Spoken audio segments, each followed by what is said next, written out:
Well, the state's tally of the totals from Super Tuesday. Another Democratic hopeful has called it quits. Mike Bloomberg had a pretty poor turnout last night, all things considered. His only victory came in American Samoa. So today, he ended his presidential bid. Bloomberg spent roughly $500 million of his own money on the campaign.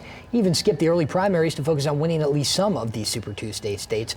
Shortly after dropping out, Bloomberg then endorsed Joe Biden for president. And speaking of Joe Biden, he had an excellent Super Tuesday. While not all of the 14 states have 100% of precincts reporting, it looks like Biden has won 10 of them.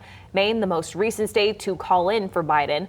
The other Democratic frontrunner, Bernie Sanders, winning in 4 states, including his home state of Vermont and California, which, by the way, has the most delegates of any other state in the country.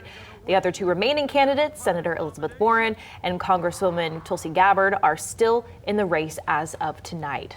And Michigan's primary, as a reminder, is less than a week away. And while Super Tuesday gave us a bit of an idea about front runners for the Democratic nomination, there's still a lot to be decided. There certainly is. Eric Estreva sat down with the chair of the Kent County Democratic Party for his reaction on Super Tuesday and what it'll mean to the party now that Mike Bloomberg, Eric, has ended his presidential bid.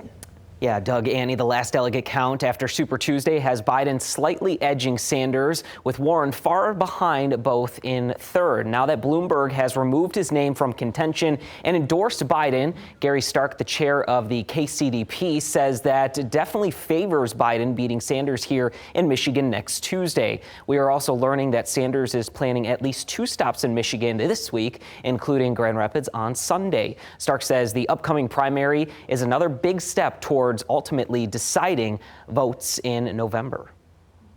As far as Kent County goes, I think that it's an area that in 2016, though it went for Trump, is by no means a sure bet this time. I think that's true of Michigan in general. I know that Kent is turning more blue. The Democratic vote, the Democratic turnout is increasing with every election. We're electing more Democratic officials. Again, the governor, Secretary of State, several county commissioners, state senator, all won in Kent County, which has traditionally been a conservative Republican area, but the demographics over the last 10 years have changed it quite a bit.